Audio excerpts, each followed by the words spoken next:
President Joe Biden arrived in Europe Saturday for a week of summits, where the grinding war in Ukraine, entering its fifth month and fading from Americans' attention, will be thrust back to the forefront. The president touched down in Germany late Saturday local time. Biden hopes to announce new sanctions and military assistance alongside European allies during his visits to Germany and Spain. Both the Group of Seven and NATO summits will hear from Ukrainian President Volodymyr Zelensky, who continues to appeal to the United States and other countries for more help.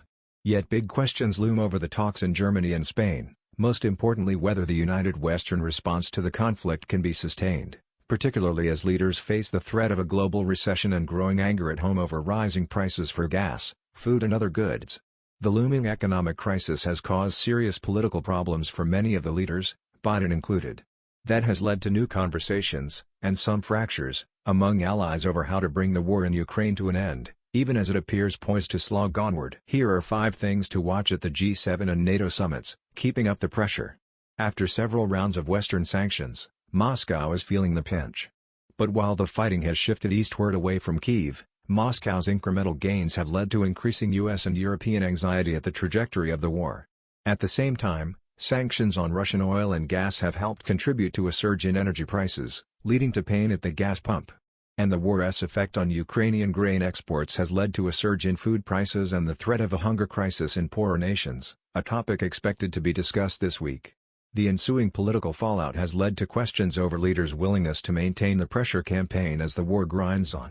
Ukraine is going to loom large, and the big question is around whether this group is going to be able to take forward the sanctions, said Matt Goodman, Senior Vice President for Economics at the Center for Strategic and International Studies in Washington. Zelensky will appeal for more sanctions and more military assistance when he appears virtually at the G7 and NATO. And U.S. officials said Biden plans to unveil steps alongside other leaders to increase pressure on Russia for its invasion, though they declined to say what they would look like. At the same time, Biden expects the group to discuss steps to stabilize energy markets, an issue one official said would be at the heart of the discussions at the castle in the Bavarian Alps where the G7 is convening.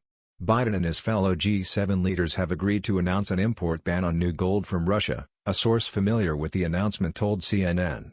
Gold is Russia's second-largest export after energy. The Treasury Department will issue a determination Tuesday to prohibit the import of new gold into the U.S., which the source said would further isolate Russia from the global economy by preventing its participation in the gold market. Finding an endgame. At the start of the war, Western leaders rallied behind a sanctions regime to isolate Russian President Vladimir Putin. But months later, how to bring the war to an end, and potentially end the sanctions that are helping drive inflation, have led to strain. British Prime Minister Boris Johnson, who visited Kyiv for the second time last week, has positioned himself as a top ally of Zelensky and insists Ukraine must win. French President Emmanuel Macron, meanwhile, has warned against humiliating Russia. And along with German Chancellor Olaf Scholz, he has maintained open channels of communication with the Kremlin. That has sometimes put them at odds with Biden, who accused Putin of genocide and war crimes while also saying, at the end of his last visit to Europe, that he cannot remain in power. Biden's defense secretary said after his own visit to Ukraine that Russia must be weakened. Biden's aides insist the unity he's worked hard to cultivate remains intact. I mean, every country speaks for themselves. Every country has concerns for what they're willing to do or not do. But as far as the alliance goes, it truly has never been stronger and more viable than it is today, said John Kirby, the coordinator for strategic communications at the White House National Security Council.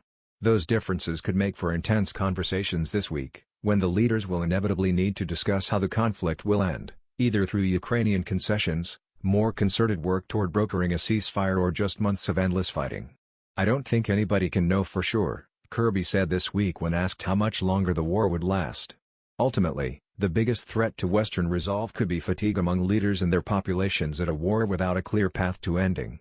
It was clear from the start that it's going to get more and more difficult over time, because the war fatigue is coming, said Prime Minister Kaja Kallas of Estonia earlier this month on CNN. New crises emerge, but also that we move on, and if we put sanctions, then, first, they're going to hurt Russia, but then they're also going to hurt our side. NATO's new members. There was a time when this week's NATO summit in Madrid was seen as a potential welcoming party for the alliance's newest members. But plans for fast-tracking Sweden and Finland's recently applications to join were scuttled by roadblocks thrown up by Turkey and its president, Recep Tayyip Erdogan. The delay has led to frustration that what could have been a powerful signal to Putin has instead become bogged down by Turkish demands. Erdogan accused the countries of harboring terrorist organizations that he claims threaten his country's security, in particular Kurds from Turkey and elsewhere. He's demanded extradition of certain followers of a US-based opposition leader, who he blamed for a failed coup in 2016. US officials are still confident the two countries' applications will eventually be successful. And they said Biden would likely discuss the matter on the sidelines of the meetings with officials from various countries, including Turkey. But they expressed little confidence Erdogan's concerns could be resolved by the end of the summit, scotching hopes for a grand welcome in Madrid. A new focus, China. At last year's G7 summit on the Cornish coast in English, Biden pressed fellow leaders into inserting tough new language condemning China's human rights violations into a final communiqué. Leading up to the document, the group had at times heated conversations behind closed doors about their collective approach to China. The topic can make for fraught conversations since some European leaders do not necessarily share Biden's view of China as an existential threat. Yet the president has made repeatedly clear he hopes to convince fellow leaders to take a tougher line.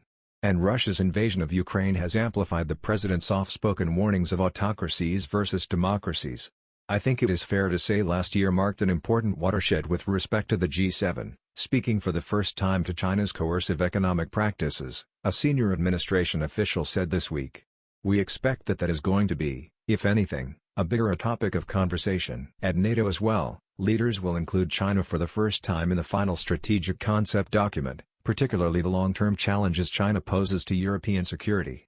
For the first time, the summit will include leaders from Asia, including from Australia, Japan, New Zealand, and South Korea, as guest participants. And Biden plans to make a renewed effort at launching a global infrastructure partnership meant to advance low- and middle-income countries, another attempt to challenge China's reach.